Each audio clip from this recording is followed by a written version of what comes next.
Oh, well, my memory isn't what it used to be, but there were special moments when I started discovering that these cars had some history, that both of them had been hill climbed. And in fact, in 1958, I believe at Rossfeld, both these cars were entered in a hill climb, and this one, driven by Hans Stuck Sr., took first in class. A Mercedes-Benz took second, and Helmut Glöckler drove that one to third place. So they competed against each other. It's exciting to find out that there's something different or special about the car, in the ownership or in that it was raced or shown. And yeah, that was fun. In particular with number 89 here, 70089. I had written to someone at BMW, and I said, all the photos that you're offering for sale on the web are either this car or its successor. Stuck was given a different car the following year. And I says, do you have any pictures of that car? And the license plate, I knew the license plate because I had the service and repair records. And Ruth Standfuss, I believe that was her name, wrote back and said, no, we have no pictures of any other cars. Well, she said, we have one that we don't offer for sale because we can't identify the car. And she sent a Xerox copy of the photo. And I said, I'll make you a deal. I said, you send me your glossy color print, and I will tell you what car that is. And I will send you the service and repair records for that car. Because those records showed the license plate that was clearly visible in the picture and showed the serial number of the car.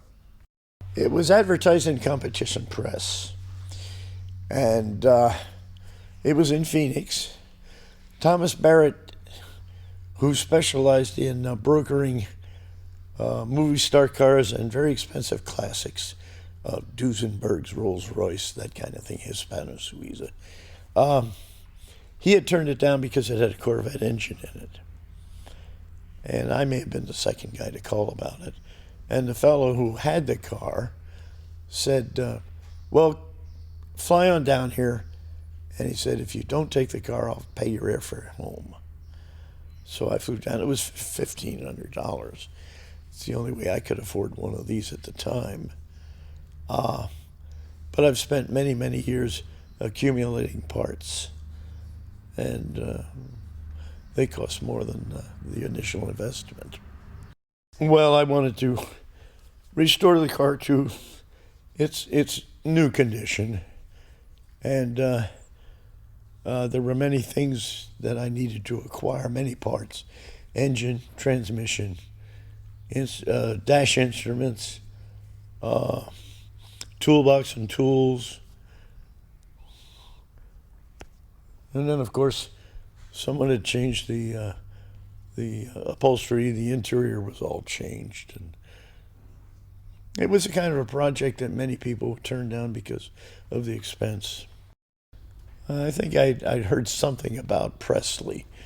But the fellow who sold me this car is still around in the Phoenix area. And he says, no, he says, I never had an idea it was the Presley car.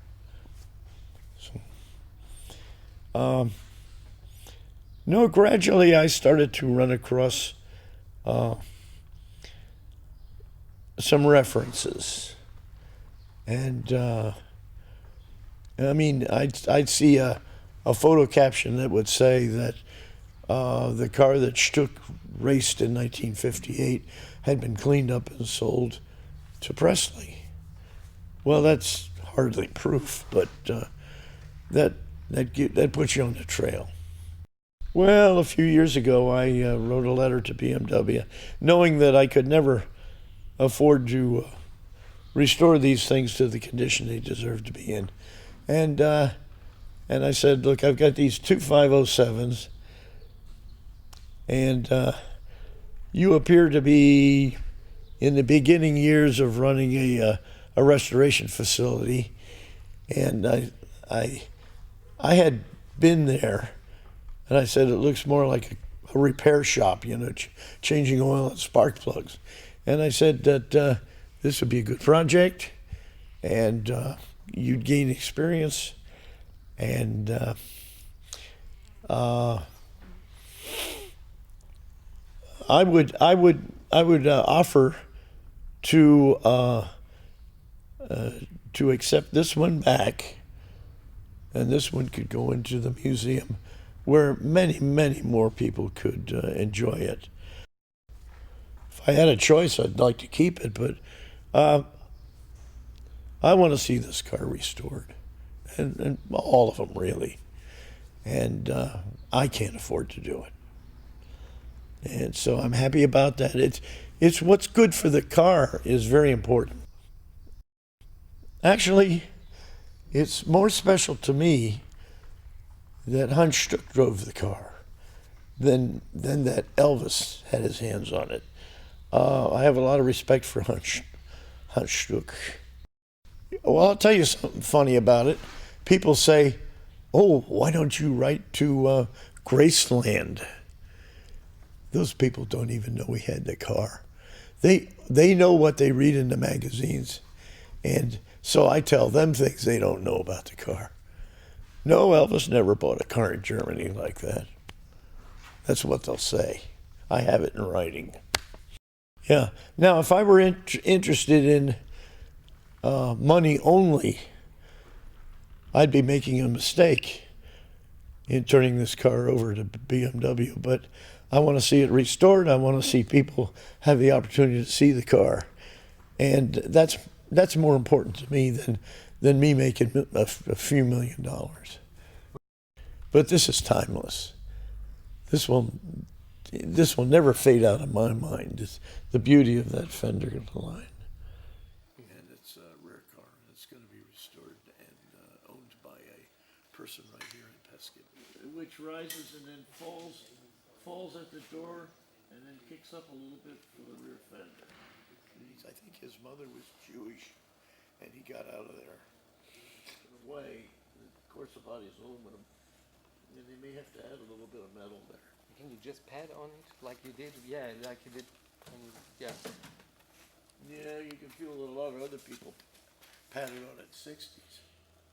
And a girl.